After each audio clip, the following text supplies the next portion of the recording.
ఆరోగ్యం కోసం పాటుపడే సఫాయి కూడా దేవుడే మరి. సో ఏమంటున్నాం, మోరిలో ఉదయించే సూర్యుడి గురించి. బార్డర్లో కాపు కాసే సిపాయి, ఇంటి ముందు కష్టపడే సఫాయి ఇద్దరు సమానమే. అవునా కదా? బార్డర్లో కాపు కాసే సిపాయి, ఇంటి ముందు కష్టపడే సఫాయి ఇద్దరు సమానమే. మలినాల్లో మెదులుతూ తన ఆయువును తగ్గించుకుంటూ మన ఆయుష్ పెంచుతూ ముందుకు సాగే నిస్వార్థ జీవి ఈ సఫాయి. సభలు జరిగాక సఫాయి, సందర్పణలు జరిగాక సఫాయి, పూజలు జరిగాక సఫాయి. ఇలా ఎవరైనా జరిగిపోతే సఫాయి, ఏదైనా జరిగితే సఫాయి. ఇలా అన్ని విషయాల్లో సఫాయి పాత్ర చివర్లోనే. ఎక్కడ ఏది ముందుగా ఆశించడు.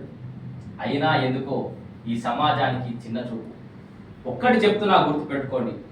మీరు చిన్న చూపు చూస్తే అతనికి అలవాటైన జీవితమే. ఇది మళ్ళీ రిపీట్ చేస్తున్నా చూడండి. ఒక్కటి చెప్తున్నా, గుర్తుపెట్టుకోండి. మీరు చిన్న చూపు చూస్తే అతనికి అలవాటైన జీవితమే.